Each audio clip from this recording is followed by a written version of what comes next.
Hello everyone and welcome to this video. I'm Toby and this is going to be the second day of the semifinals of the PUBG Global Championship. The video is supposed to have been out a few days ago. I'm sorry, I've had a lot on my plate. I've had my birthday, I've been sick, and there's been a lot going on. But now we're finally getting there, and these 6 games were pretty interesting. Of course, for those of you guys who haven't watched my analysis before, we go over the games, we draw 2 different things, and yeah, look into how things turned out the way that they did, or why things went the way that they did. So 6 games, and it's going to be 3 on Erangel, 1 on Sanhok, 2 on Miramar. For those of you guys who would be confused about that. Yeah, not a whole lot more to it. We'll just get straight into game number 1 of day number 2. It's Group B and Group C playing against each other. And if you need to find, see any statistics or any info on who is in what group, of course you can just see it here. But if not, then you can also just go over on the PUBGesports.com homepage and you can find all the info in there.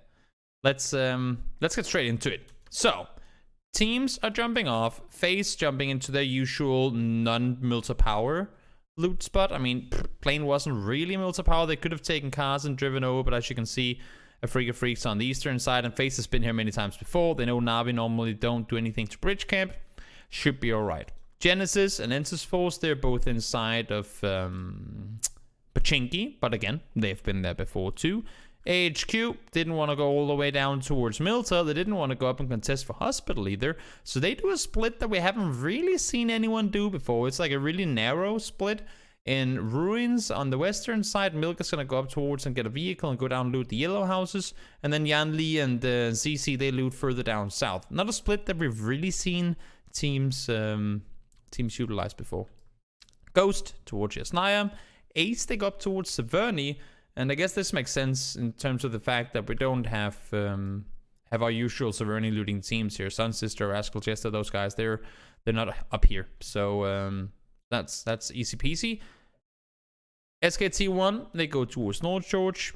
Normally they would go over here, but again, plane path not really optimal for mansion landing, so they opt to go North George. Makes perfect sense. Not really anything too surprising in the start of this game. So Western Circle, pretty straightforward. You would have rotations coming in this way. I mean, we've drawn these up a billion times before, but I'll glad to do it again. Over this way, over this way. Some teams might opt to go north around. Either they'll go over here, they'll come down this way, or some teams might even go all the way over North George, crossing over. But pretty straightforward rotation paths coming into this circle. One fight did happen in Pachinki though, I believe. Yeah, Genesis take out one of the Ensis Force players. Just a little fun fact. Not a fun fact, but I mean, considering how they played so passive and away from each other on the first days, this is the first time they actually end up engaging one another. Infantry, fast on their rotation. They're back to being 4 players again. That's fortunate. W-Click make their rotations up as well. FaZe over military. Again, they know exactly when Na'Vi normally rotates, so not the biggest surprises there. They're going to push underneath. Canets pushing up over the side of Pachinki. Want to scout further forward, get some vision up and around the Pachinki hills. And then this escalates on the east side. And that's kind of, I mean, it's one of those situations where both teams are rotating. As you can see, VC got there a little prior to Freak of Freaks. Fatal didn't know exactly how or when teams had rotated out of farm, so they said, let's go over either down this way or over this way, rather than try and push through here. And they end up running into each other. And even though I feel like at one point they were able to disengage, they decide to stay and take the fight, and it comes to, like, it costs both of the teams pretty dearly. I think both the teams go down to 2 players alive, or and one of them die out in the blue as well. I mean, it's a pretty unnecessary fight, I would say, especially when you're playing a best of 12. If you have the chance to get away in a situation like that, more often than not, that would probably be the smarter thing to do. Circle sent us up on land. Not really too much to dig in here. I mean, other than the fact that we have field, We can draw this one up as well. Field, of course, Gatka is a city you can play in. We have a field up on the northern side. So a lot of fields that you don't want to be spending too much time in, especially not when the high ground areas around the fields are in play, because then, I mean, you're just exposed out in the open. Not going to be there at all. Navi falls back down south. They've seen FaZe there. I think FaZe loses yet. They lose Mexi. Mexi actually goes down early game in quite, I believe it's quite a few games in their semifinal run. So hopefully coming into the finals, FaZe will have found a better way to keep 4 players alive in their early game. New Circle Pups. Again, pretty straightforward. Only thing is that whenever, like when you look at playable areas, again, let's draw up there. I mean, now it's just even more of a factor. When we draw this up, I know there's compounds in what I draw, but still, if you look at this area and this area, I'll stop it right here. We can draw this like that, because this is technically playable. And then this area, and down here it's red as well. When you look at this, there's a lot of, I mean, you're kind of forcing, not all the teams, but most of them, either into the forest or up on the hill. I mean, there's a lot of terrain here, which is, it's not unplayable, but it is very difficult to play safe in. Like, it's very difficult to necessarily keep all your players alive and on their feet. And hello, Lombardi and Berg. So, forest area, hilltop or hill, forest, quarry, hill, whatever you want to call it, and the forest hilly area west of Gatka or southwest of Gatka as well. Those are like the 3 areas that teams can push into and be somewhat safe. But of course, with so many teams forced into these areas, that just means that it becomes even less safe. Because if you look at it, Navi, they immediately push out east. 4 AM comes up on the hill. You can kind of see what teams are aiming for here. FaZe want to push into that area. Gen G want to push into that area. Ace are pushing in from underneath. They essentially want these areas, but they can't really get to them, so they have to sit on the eastern side. VC forced out into the fields. Ghost Gaming late on their rotation. They want to rotate around and get a spot for themselves. And now we're excluding all that open area and forcing, I mean, now we're 100% forcing teams up towards this hill area, because you can't really play safe in any of this forest and not be visible to the compounds. So you can't really sit up here and do a whole lot, which means that this area, if you can draw it up kind of like this, like down here, essentially becomes the only area you can really play where, I mean, if you're outside the circle now, that is, it's the only place that you can really crash and play from, where you have a somewhat playable area to I mean, an area where you can kind of do your own thing. That's why you see Ace push down. And right now we have 1, 2, 3, 4, 5, 6 teams currently already in and around this area, and we have 2 teams kind of holding off one another. They would end up fighting, and then I believe all of them die to blue. I mean, not all die to blue, but both the teams get eliminated. Atrin goes down to the blue. They would all die because they couldn't really push anywhere. AHQ is the team to try and hold off on the edge, but you can see they immediately start taking fire once they get inside the circle, and everyone else becomes extremely clustered in that situation too. What about the SKT rotation? That's not too much to talk about. I mean, as you can see, Akat and Jeff Lucka, they're set up in the like they have a 2-way split up here. They can see most of the hill, like most of the hill that is facing down in this direction, and they see the vehicles moving this way. So once they see that, Adder and Helen push up to get info from the hilltop. They call that the vehicles are pushing back towards the wizard tower, and that allows for them to all push up. And now they can play this like from here on foot.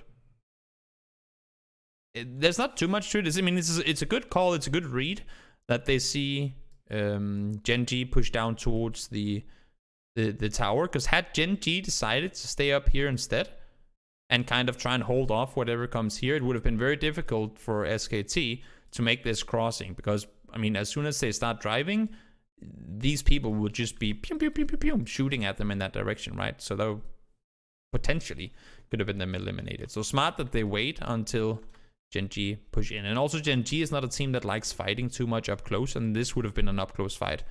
So they push in and let them push forward, which essentially becomes the death of them, because I saw this and I thought that was too early. Even though this position is good, I think Gen G gets completely debated by this, because I don't think they know that SKT is coming up towards them. And they're thinking, okay, good, there's no one here. We were here, we pushed our vehicles down this way. This means that this area should be free. There should be no one up here, because where they're positioned now, down here, the only place on the map, the only place where they can be targeted from is up here. So had they known that there was still a team up in this area, I don't think they would have sat down here, because that essentially becomes the downfall.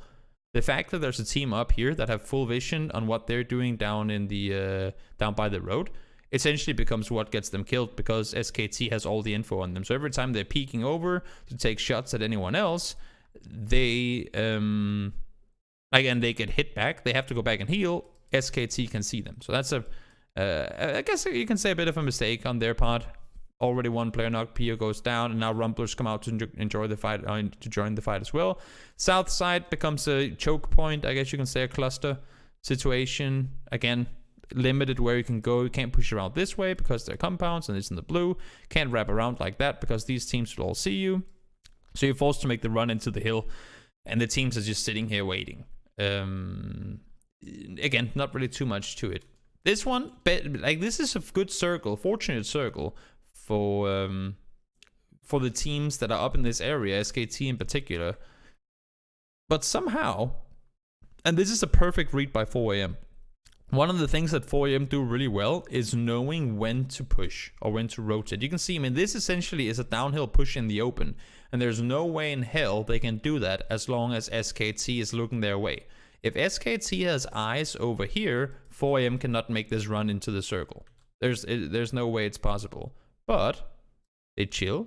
One gets knocked by the blue. They rest him. And when do they start pushing?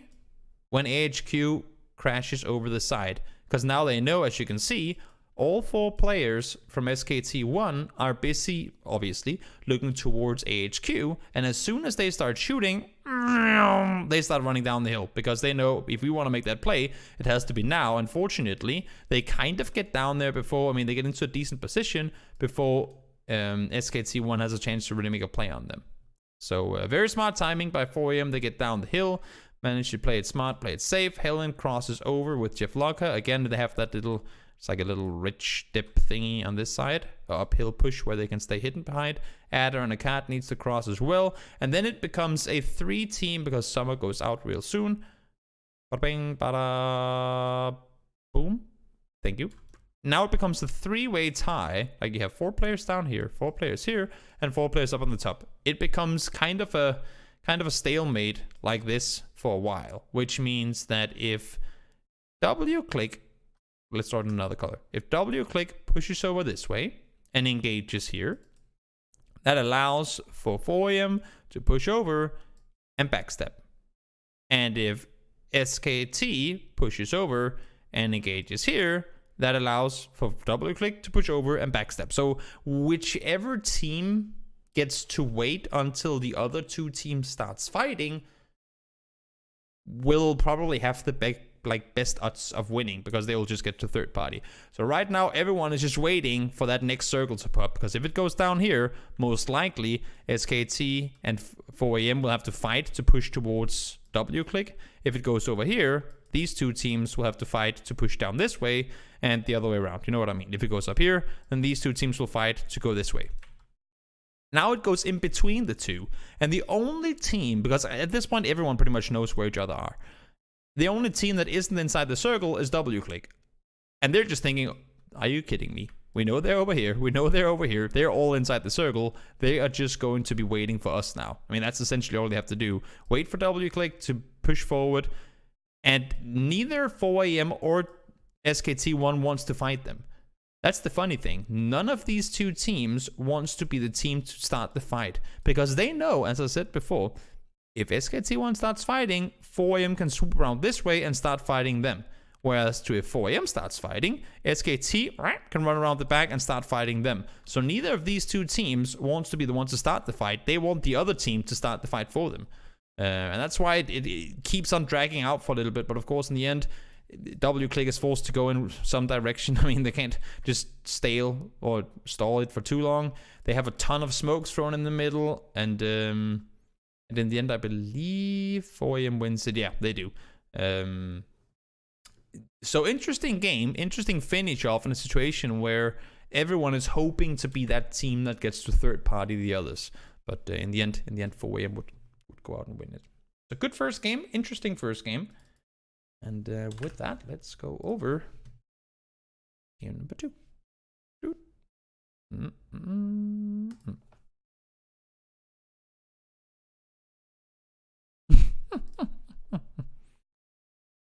It's pretty useful.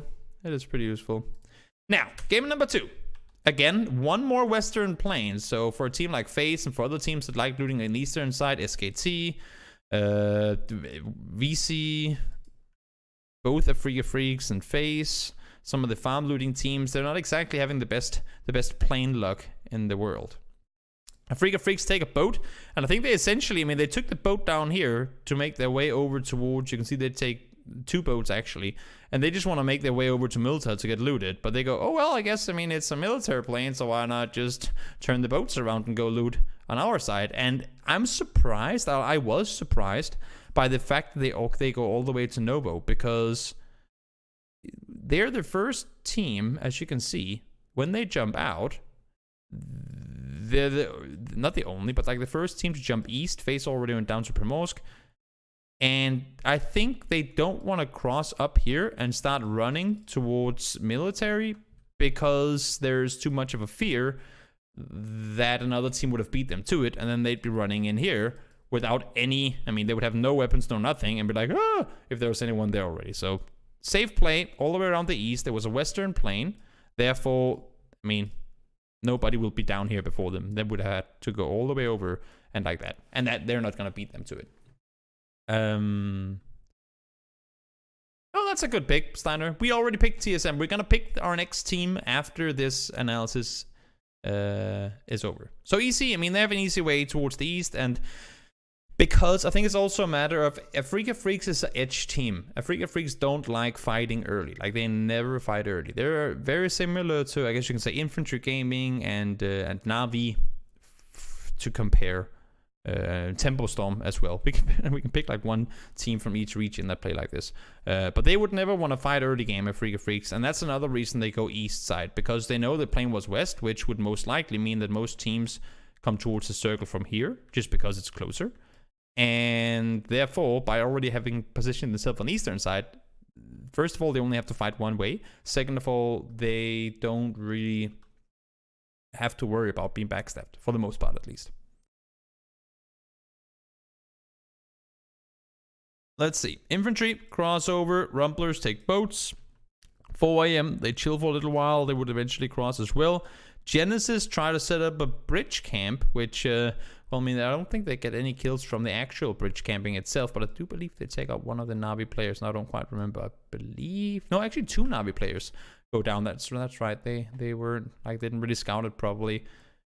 Ghost... go into boats, and I like this play. Vegas stays in the blue. He doesn't want to commit to the island because there's still a chance. I mean, there's still a fair chance that the circle goes back up north. So Vegas stays out in the water. Actually, he goes off the boat. There's like these small rock island thingies, like this one and like this one, that you can kind of vault yourself up to. So he goes on one of those islands to wait and see if the circle guarantees if it's going south or if it's going north. And with this circle shift, well, there's no way in hell it's shifting up here. So now they can beach their boats and run inland. Pretty smart play by Ghost. It's a small thing, doesn't matter too much, but it's just one of those good reads that you don't beach your boats, don't commit to the island to then see, oh my lord, it went up here. Now we have to find a way to go back the other way.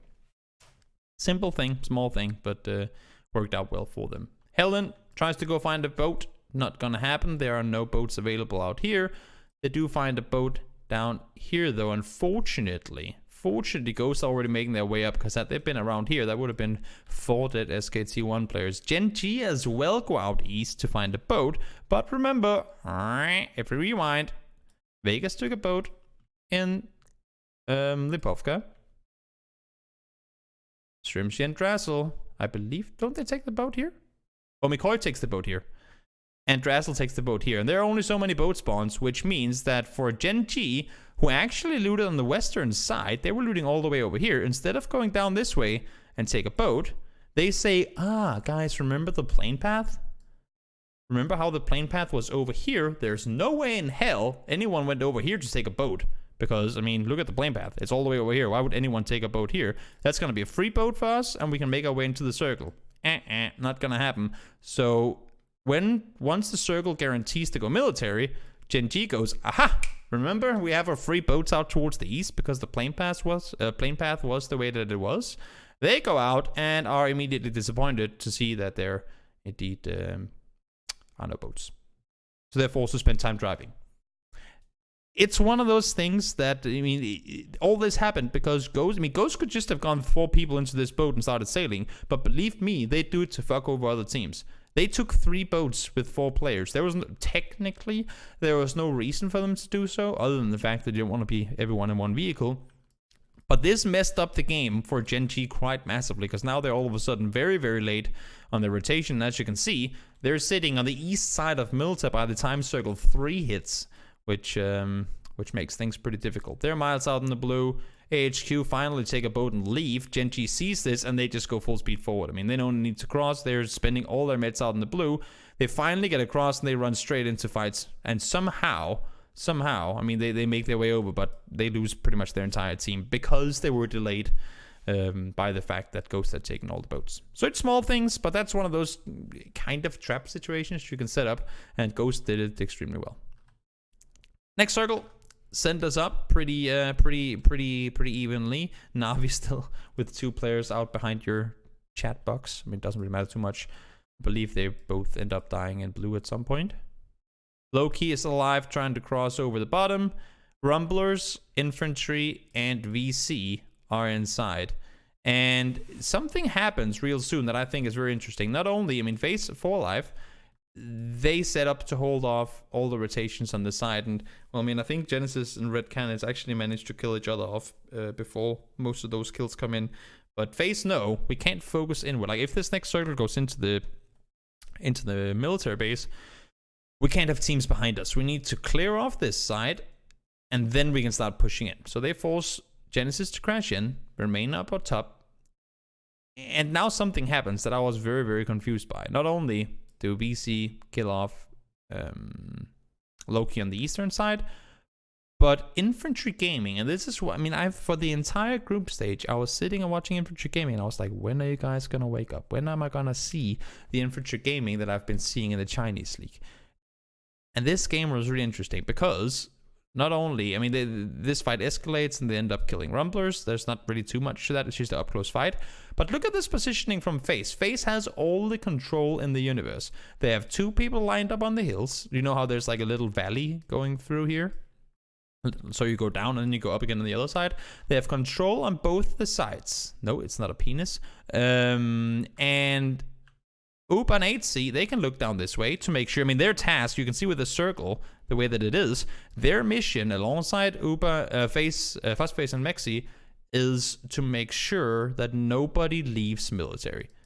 Like, they know there are 3 points to rack up here if they can, I mean, if they can hit their shots, obviously. So they sit down to hold them off. They see them all crossing. I think they go 4 guys from 1 vehicle. It starts burning even, and they manage to jump out. Tide sits down here, knocks 1, but now he's forced to make the push forward.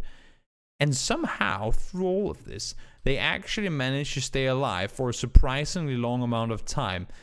Mexi goes underneath to take the fight to them, and he gets instantly flushed by Boliang and Xiaoyang. 8C gets killed by Tide from afar. And all of a sudden, things are starting to look really, really grim for FaZe, and Uber goes down as well. And this was a time, like, this was a serious situation where, because remember, this is the second game in the semifinals. We haven't really seen the leaderboards and all that stuff yet. And I was like, holy moly, FaZe, that was a mistake.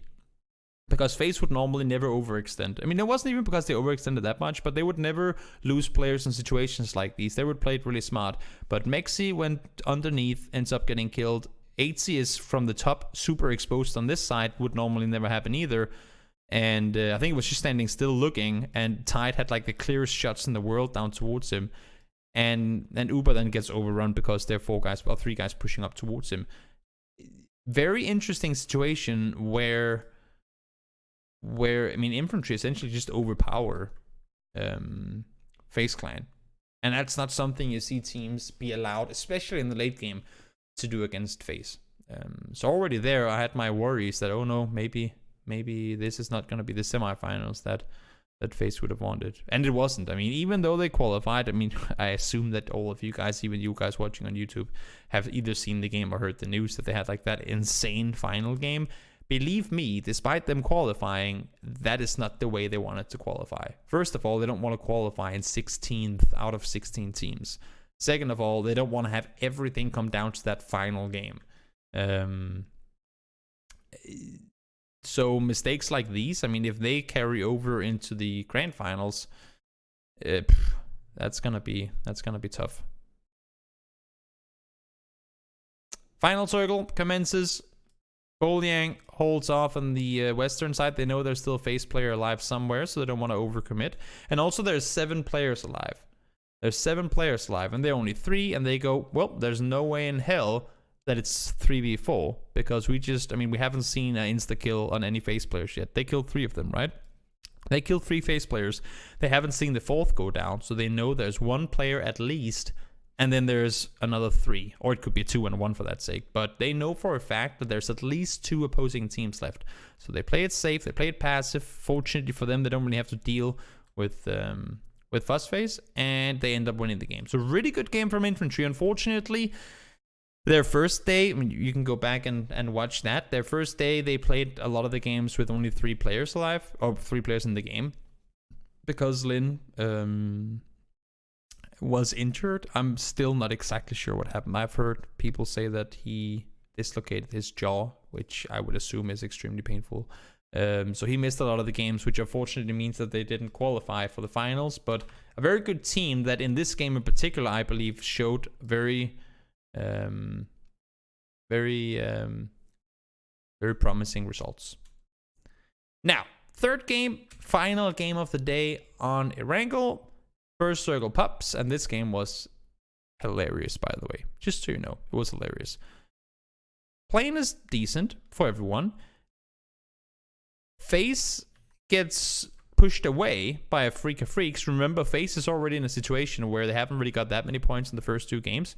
And then, Circle goes pretty central. I actually thought this was another game. Oh, wait, never mind. I'm looking at the wrong game. But Plane goes pretty center. Not really too much to it. Center plane. Everyone can really take what they want. And remember how I said in the beginning of this that AHQ was doing a fun split, which they are. It's not something that you see too often, this one. This ends up becoming pretty annoying for some of the other teams. Ensis Falls already lost 1 player in Pachinki. And all of a sudden, you have a team sitting around in this area of the map way earlier than what you normally would. So they all end up crashing in towards Ensis Falls. But fortunately, 4am is there to help, and they get kills off of it. But even though you win those situations, it's still one of those, I mean, if these guys could sneak up towards us the way they just did, does that mean other teams can too? I mean, I don't think they were at all prepared to have a team come crash in that early on. So that sends some shivers through Ensis Falls in the beginning of that game. And again, no real saying what's going to happen here. Circle could still go anywhere. We have the river in play. And yeah, I mean, it's pretty straightforward. Could go down towards Pachinki, could go anywhere. Teams are pretty evenly spread. Normally, you would see a bigger concentration of teams try to push towards the middle early on, but because you have Pachinki that teams want to avoid, you have the open fields in the middle here that teams don't like sitting in early on, and then the river, of course, as well, school and apps. It spreads out things a little more than what you'd see maybe on most Miramar games, for example. Next circle, still somewhat center, but we keep pushing up towards the river. Remember, river in play. You have to keep that in mind whenever you start your rotations, but we still don't see that many teams commit towards the northern side. What we do see, though, is both phase and infantry. They're actually both sitting down south towards Potato Hill, start those initial up around the top rotations. Infantry pushes through Yasnaya, phase over the top, and they now find themselves up and around that side. Infantry decides to chill on the southern side, but still with a clear passage over the top should the circle push up in that direction. Next circle pops, and this is approximately the worst circle. I think you can safely say this is the worst circle for any team. Like any team, no matter where you're placed on the map right now, because this split right here is pretty much a 50-50. And even though, when you look at it like this, if we take away all the players, you would argue that there's more landmass down here that doesn't hit the water. It's still, you can't really say. And also, I don't know, but I think there are some things we don't know about the river. I think there are some areas along the river that don't count as water, and some areas count more as water than others do. But there, I mean, when you look at this circle, there's just no way of saying. You would argue that when you look at it, you would think it goes down here, but you don't know. And the worst thing is the players don't know either. So where normally you could say, it's going to go to this side of the water, let's just play safe there, you would opt to do that. You can see a lot of the teams are kind of banking on it to go south. Freaks pushing towards the compound. Infantry stays up and around the forest, but still pushing further down towards the south side. Na'vi as well are starting to push up towards this area of the map, so that if it goes north, they still have somewhat doable pushes around the side, should it be needed. And now this happens.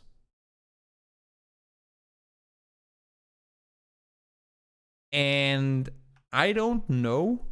I mean, okay, so even though I don't have this on confirmation, I've never seen it confirmed by a PUBG Corp employee, but everyone that I've talked to that would have a reason to know about these things have told me the same thing, so I'm going to go with it. And again, information, it's not been confirmed by a PUBG employee, but this is how everyone believes that it works, so I believe that they are right. The way that circles are made in PUBG is that every single time a new circle is about to pop, boink, every single time a new circle is about to pop or be revealed, I guess you can say, the game creates 30 different circles. 30 completely random circles. I mean, of course, they're the same size, all of them, but they place 30 circles all over the, like inside this circle. And I guess you can have 3 circles that look exactly like this one, but they create 30 circles. And then based on those 30 circles, they pick one that fits whatever setting you have set. So if you have set that you don't want to have any water, it picks one without water. But since we are where we are, and if we look at the previous circle, you cannot take this circle size. Like, you cannot take a circle with this diameter and put it inside this previous circle without some part of it touching water. And it could be like the smallest edge of it going into the water down here. You cannot place this circle anywhere inside the previous circle without it containing some sort of water. And when that's the case, all kind of shit can happen. Because if there's no circle of the 30 circles created that fits the rule that you created, then it can pick any of them. Because since there's no circle that fits your rule, then it doesn't matter which one it is, and then it just goes with whatever. Because again, I would assume, and I think most people assume as well, given how many people were down here, that this circle should have gone down and looked something like this. Maybe there would have been a little bit of water there or something like that. I don't know how to draw a perfect circle. But, I mean, this is, if you count up this mass of water, it's quite a bit, right? It's quite a bit of water, this entire stretch, that you could probably have avoided on the southern side. But if I'm correct in how the circles work, then that would be the reason why. So because the game couldn't, like, out of those 30 circles that were created, again, I want to keep saying this, I have not had this confirmed by PUBG Corp employee, but again, this is the rule that most people tell me is true, so I decide to believe them. If the game has created 30 circles and none of them fit the rule being no water, then it will just pick a random one. And in this case, it seems pretty random because it isn't even, I mean, it could have avoided more water by being all the way up to the top if it was going to go north anyway, you know? So it could have been pushed up even further and that would have been even less water. But not gonna happen, and now we can continue the analysis. I mean, I don't want to go too much discussion-wise in depth with all this, and every time we start discussing the water circle system, I stop it again, just because we don't know for a fact. And I want to hear it from a PUBG Corp employee at some point. I'm a little annoyed that it still hasn't been told how it works, because it plays such a big factor in competitive PUBG in particular. So hopefully someday we will have it like full on confirmed. But anyway, the circle goes north. That was enough for talk about that. And now we have a point where bridge. Those are your essential crossing points. And everything else is bloop into the water and hope that you can get up on the other side. So Ensis, Force, and Rumblers both cross. Genesis gets, Gen G gets around. Infantry managed to cross over on their side. A Freak try to push over. 4am manages to crash over. This just becomes a cluster. Keep in mind that 4am is essentially the last team to cross. Just keep that in mind. 4am with 2 people swimming is essentially one of the very last teams to cross over. Forever and Lou stays down by the bridge. One goes down, he gets rest up again. FaZe forced to take the fight out on the eastern edge. The circle shifted away from them, so they don't really know what they could do. They tried to push over towards SKT, but Rumblers see them from behind. They end up getting kind of pinned in between them, or sandwiched, I guess you can say. Even though they actually had some pretty good shots, knocking, I believe, 2 of the players from Rumblers. They weren't able to completely hold them off. And this split, 2-2 split in Circle 6, that is really ballsy. But they managed to hold it. They go up over the top, hold off a team there. They lose 1 player, but still racking up kills. And now they know for a fact there's no players left from the southern side. So all of a sudden, 4am can start taking control. They can start splitting out. They send Forever pushing underneath, trying to get some vision over the top. And all the teams now are kind of caught in the same 40% of the circle. Loki goes down. And Milk gets a 2nd place. And then everyone goes, wait a minute. Milk? Wasn't he the one that lost 2 teammates really early on in the game? Let's rewind. Bloop, bloop. Bloop. 3 teammates dead at 5 minutes. 60 players alive. We have lost 4 players, and 3 of those were AHQ players. The only player alive for the team is Milk. So let's follow his journey, shall we? He chills, as any solo would. Rumblers come in. They don't go into his house. They drive away. Uh-oh, now I have to run. Goes into ruins. Goes into Watertown. Uh-oh, what do I do now? I'm on the far edge, and the circle has just went the other direction. He swims while 2 teams drive. 4 teams drive. Goes across. Swims over here. Has a few rocks to lay prone behind. Everyone starts fighting above him. He's just chilling in the corner. Everyone is fighting. They're focusing Rosok. They're focusing over here. Everyone is fighting each other. Oh no, now the circle went away again. Let me just make my way up while these guys fight. Fortunately, it doesn't get seen by Forever. Red Canids have no clue that he's there. And all of a sudden, he's in top 3. People say, oh, but that's so boring, he just snaked. That is not easy to do. To be able to stay alive when there's 60 players up and be the number 5 player left remaining, make that number 4 actually, that is very, very difficult. And, well, he pulled it off. Didn't really get any kills. I believe he got 2 kills. 3 kills maybe? No, I think only 2. But really, really impressive play by him to manage to stay alive for as long as it did. That's not something you see teams do very often, or players do very often. Most times when you see a team lose a player that early, it's normally just, oh, you know what, try and get some kills. And we won't get any placement points anyway. But Milky was committed, and he does end up racking up quite a few placement points. Now, let's head over to Miramar. What did Pace say? I don't know it's anywhere I'll end up. Gotta be much less team rolling towards south. Yep, that is true. That is true. They decided to go on the quiet side of the circle. That makes perfect sense for them to do so. Because they also had the eastern control, so they could also rotate back down south the way they came from. They constantly kept an eye on the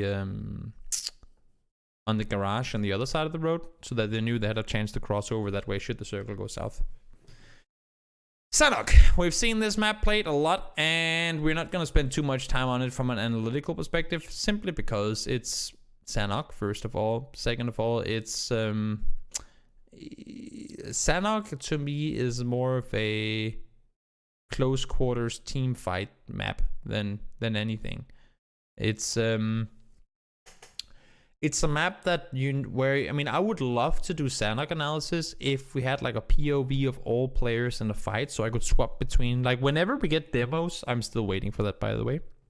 Whenever we get demos in PUBG, allowing you to, what do you say?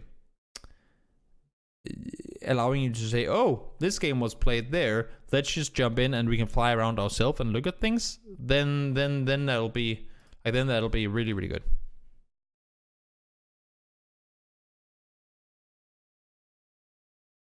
But this, I mean, FaZe run into 4 AM. It's just, I mean, there are so many things that we can't really, like, why would FaZe end up dying there? Because they're trying to get us into position. But it's just, it's very limited oftentimes what you can really go in depth with in terms of map overlay with Sanhok. And even when you have an in-game access, like when you can see the in-game footage, like we technically can now, we're not going to get all the angles, and we're not going to get the full understanding of why things happen the way they do. One thing that I do want to get you guys to note, though, it's a Freak of Freaks rotating out in the blue, because that is not the first nor the last time they do that. They do a lot of wide rotations, and they're actually pretty good at doing them. They you will maybe you will see that in the next episode of PUBG Playbook. But the Freak of Freaks actually have some pretty smart blue rotations. Pretty smart. VC gonna cross over with boats, not really too much to it. And because the circle shifted north the way that it did, you can see here the split of teams. We have 3 teams, essentially, I mean, 12 players on the northern side, and the remaining 30 are down south. So, as Hay said before, rotating to the opposite side of the circle can really pay off, as you tend to be able to avoid a lot of the clustered confrontations. Next circle continues to go towards the northwestern side. Freak of Freaks can chill inside the circle, while everyone else is fighting down south. Unfortunately, VC gets the better of them. They lose players now, and they have to push back towards where they came from. I believe they end up getting eliminated. But interesting in rotations from a Freak of Freaks anyway. I believe they do go down. Yep, Lambo does go down in the end. But smart rotations to avoid those early kind of Sanhok typical chaotic fights, and especially down and around Paradise. It's just very difficult to play around. Very, very difficult to play around indeed. Ghost, try to... I mean, McCoy pushes in towards Adder. He's sitting inside the shack. Not a whole lot he can do to take him down. SKT has to cross the road. They go 2 guys in their vehicles and make the crossing actually, and somehow that pays off for them. It wasn't okay, so they get across but they end up dying immediately after. But I wasn't expecting that to really pay off. And now to finish off, we get a 4v4 between VC, who's been playing extremely well through the eliminations, up against WClick, who WClick has had a harder time, but they have still at this point they have shown moments of okay, they know what it takes. And also, I mean, I've always known that WClick was a dangerous team ever since they were Bitloft, and we just haven't really seen them play comfortable. I mean, they did get a 2nd place in the military island game where they lost it to Infantry Gaming. But this time around, things look to be a little better for them. Unfortunately, though, not gonna happen. They're gonna go down again. So 2 2nd places on the day in 4 games so far. Pretty decent results. I mean, again, you're not looking to get 1st place. The points are gonna be reset at by finals anyway. So as 2 2nd places on one day, that is a pretty damn good way to go into day number 3. So that was game number 4. Again, Sanhok. I want to do analysis on Sanhok games, but there just isn't really a whole lot to dive into when it comes to map and rotations and whatnot, which is mainly what we're discussing during these videos.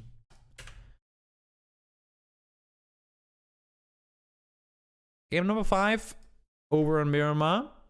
Northern Circle, pretty straightforward. Pretty straightforward. It's one of those where if you're down south, you're obviously not going to rotate straight up, because by the time you get up to Hacienda, where the hell do you go? Do you drive west into San Martin? Do you go east over to these compounds that are most likely already taken? No, especially not when you have both VC and 4AM looting up here, and potentially SKT pushing down into a position there too. We do see a lot of teams change up their loot spots though, which is a little interesting. Ghost, they've gone away from Minas, given that to SKT. And I guess, I mean, no, 4AM, they still loot up and around the same area, but they would normally include Hacienda in their split. But it's so fun to me that with this group, there's no, like, we never see a San Martin team. Actually, I believe Summer and Dome gets San Martin pretty much for themselves. So while we have a billion teams, 3, down on the southern side, and Rumbler's pushing down to Chuma, San Martin is completely uncontested. And I think, personally, San Martin it's not the best place to loot. I mean, of course, it depends on your playstyle, but I think it's by far one of the top teams to loot on Miramar.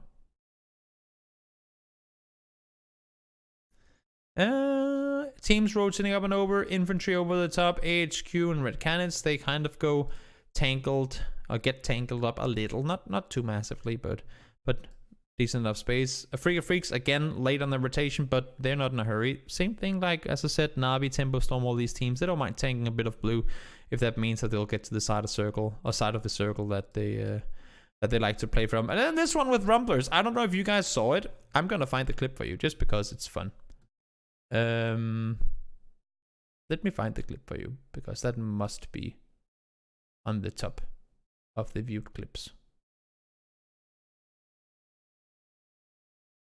Not from Xiongjiang.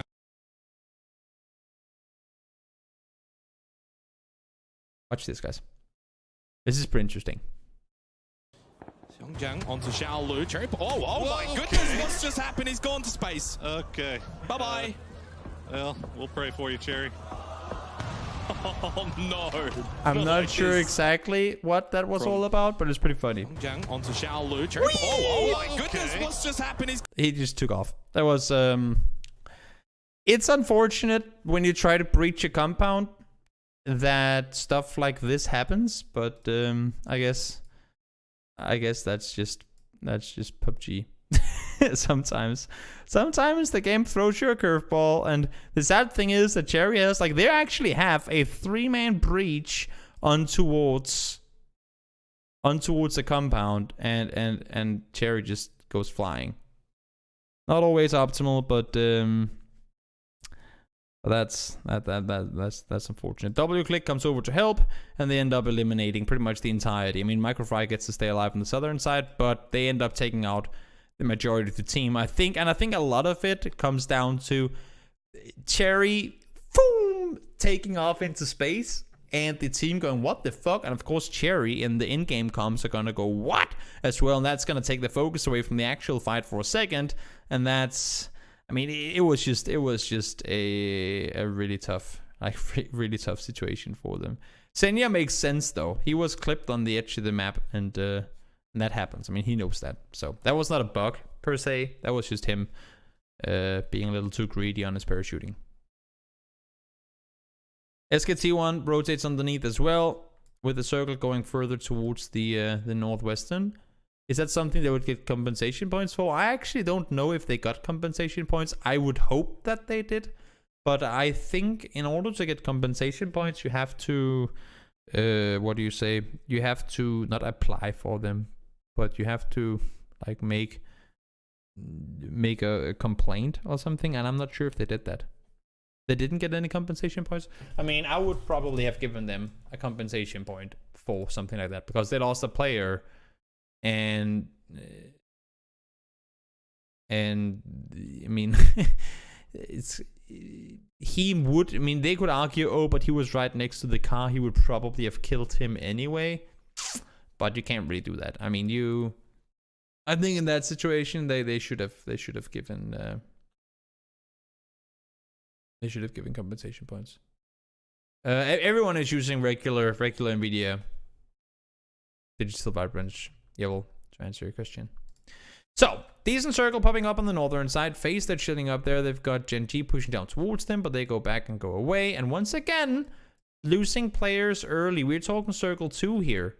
This is a thing that happens so many times to FaZe, and that's what scared me a little, because FaZe has always been one of those teams that is very, very good at keeping their 4 players alive till late game. Like with those games you see where they start picking off everyone, they normally, or usually at least, have all their 4 players alive. And there was just so many times where before Circle 3, they would be down to 2 players in the semifinals. So hopefully for them, if they want to win the finals, they will have found a way to avoid that.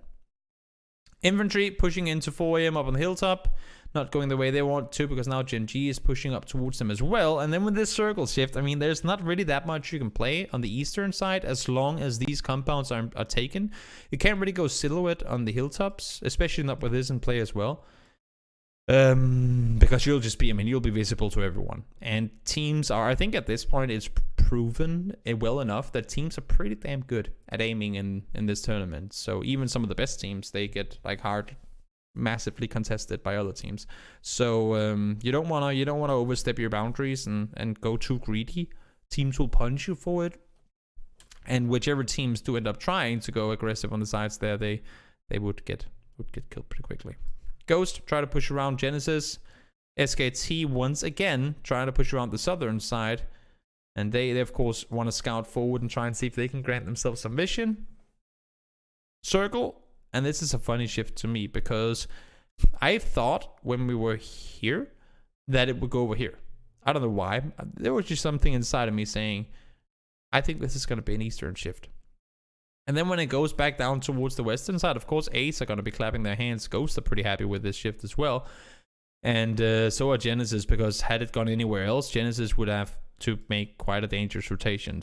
I mean, there are teams pretty much all around them, so the only rotation they can really make is straight through there, which would in itself be pretty damn dangerous. So they get to stick around, and now all of a sudden, and that's the sad part of it, all these teams that are up north, they're in an area where they're extremely far out in the open. I mean, because of the cliff sides and all that. So you say, oh, you're in the open, well, use your vehicles. Yes, that's a good idea, had it not been because the open that they're in is on an open cliffside or hillside, which means that there's just not a lot you can do in terms of trying to rotate safely around. I mean, you're going to be driving at like 30 or 40 kilometers an hour, unless if you have 4 bikes. And even then you're going to be shot at, which means your vehicle will most likely blow up. So what do? Do you run and get killed? or do you drive and get killed? I mean, for all these teams that are up here, it just becomes extremely difficult because not only do they either have to push around the side into nothing, or around the top into nothing, or downhill into water treatment. They just do not really have a whole lot of options. 4 a.m., they do manage to crash down towards the city. Again, rotate around. Don't want to go downhill into this. Gen G try to push up. Face tries to run around. Uber, I think, is running for info above and kind of not sacrificing himself, but he wants to try and see if he can get some info for Fuss and Mexi. As they push forward, he tries to push in, goes down to blue. Fuss and Mexi will go down as well. I think Navi manages to take out both of them. Now, this circle, again, it's like a pit thingy, what do you call it, valley down here. And then you have a plateau up here which water treatment is on. So these fights and these fights can kind of happen separate from each other. But you want to be the team that finishes your fights faster. Because if you're down here taking fights, and all of a sudden all these teams come popping up here, shooting down towards you, then you're all kinds of screwed. You want to be the team that gets to push up here knowing that there's no one behind you and get to shoot down this way. But again, cluster. I mean, you can tell this terrain is not exactly inviting when you have teams here, and teams here. Nobody wants to play this area because there is practically nothing to play. So even though the circle is actually decently sized for 29 people, they use maybe 1/5 of it to move around in because there's so much terrain that you just don't want to be forced into. So all the fights taking place out here, all the fights taking place out here, and for him, they can kind of chill inside of water treatment while everyone else is contesting each other. Ace crashed down towards that one shack that you have to play around. They managed to stay alive. 4 a.m. over the top tries to stay put as well. Gen G has a decent position. I mean, they were the ones to be in water treatment when they crashed down from there early on. So they get to sit up and around here. They push up towards the hills. They take full control of that. Senya tries to push forward. Unfortunately for him, Esther spots him. I think they knew all along that he was inside the shack. And now it becomes a, a Korean, I was going to say Korean barbecue. That's kind of stupid. But it is a chicken dinner, you know what I mean? But a Korean standoff, I guess you can say. Ace against Gen G. Loki is called out by the edge of blue. He has to leave the water treatment itself.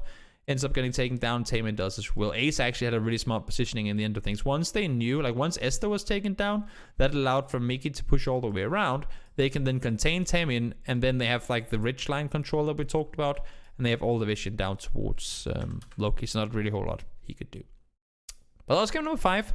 We're going over the games a little faster today than what I normally would. I'm sorry about that, but I do have some things that I need to do today, which are related to my PUBG Playbook episode. Normally I would do this on Mondays, but since we're doing both day 2 and day 3 today, they're being done a little faster. I hope that's all right. Some people have also said they thought the videos were too long, so I guess that's all right. Game number 6. Let me just update this so there's no confusion. Game number 6 coming your way. Decent plane, not really too much to it. Center circle as well. Not really, I mean, pretty basic. We've already done the first pick'em, chap. We've picked CSM, and we're gonna do the second pick'em after this game, actually. But decent plane, everyone can pretty much go wherever they want. No changes in terms of loot spots, really, for anyone. 4 a.m. is south. They didn't want to have to contest and fly over the face of VC. So not really any big challenges. Navi playing the western side rather than try and push up towards the north. pretty straightforward. I mean, it's not really the biggest deal at all. Team's gonna try and rotate towards the center. Of course, you don't want to be caught inside the crater. You don't want to be inside La Bandita really either. And some of the areas around Graveyard aren't exactly the best early on either. But other than that, there are plenty compounds and areas you can kind of lock yourself down in. This one was interesting. Genesis decided to split 2-2 with the motel and whatever that compound is called on the northern side of Picado. And I think the only way, because they can't really see each other, so the only way that this split works, I've seen Liquid do similar splits before, is when you don't have anyone in between you. And right now, Uber sitting here becomes one of those, are you kidding me? So if something happens over here, they wouldn't just be able to drive straight over there because all of a sudden Uber is in the middle. But fortunately, I guess you can say the circle shifts away, and they now all have to make those rotations anyway. And you can see with this shift and a lot of the teams being down here, it means that a lot of the teams will make those rotations around the sides because pushing through the middle becomes pretty dangerous. So we only see 2 teams really go through the middle, where everyone else goes around the sides, causing a huge cluster out on the eastern side. We get a big pile up of teams out towards the east. We have like this whole northern section that is pretty much just free. Now the circle goes north once more, and this is what I really like. Watch this. 4 AM were the latest team on this rotation. They were rotating in alongside Rumblers, and there was already a huge cluster here, right? This is a really smart rotation from 4 AM. They're already out on the edge. I mean, Lou is miles out in the blue, and they're not exactly in a hurry to go anywhere. They know that there's a safe space up here. They know this already. So once the new circle pops, instead of just trying to go through Junkyard and up here, they know that this drive uphill and this drive downhill is going to mean that they won't get to whatever compounds they would want in time. And also they know that there's a billion teams here that they would have to contest up and through this area in order to go where they want. They say, you know what, let's just extend the rotation. And they go all the way around. So while in theory, this is a shorter rotation, it would take longer to execute than this. Because it's uphill, uphill, uphill, downhill, downhill, downhill. You're going to be shooting at different teams. They saw W click in towards Junkyard. Don't want to contest them. They have a Murado. They have a bike. Go down the road, full speed ahead. You're going to be there in no time. And they managed to beat all these teams to the rotation that they want to make. Because as soon as the circle pops and they go up to take info, ba-ring, this is open. They see it, and they go take it with the next circle shift. Really smart play by 4 AM. Like this is, and they avoid this. This is what they would have been in. Like this is where they would have been sitting had they not gone up around the top. They would have been part of this pile of teams trying to make their way through. So really, really smart play. And yes, of course, this is also a fortunate shift for them. But pretty much no matter where the circle goes, they would still have avoided this entire thing. So really smart play by 4 AM. You might or might not see me talk about that exact rotation in the upcoming playbook video, but I think that was a very smart play. To not just cross over, but make the wider rotation with the vehicles that they had.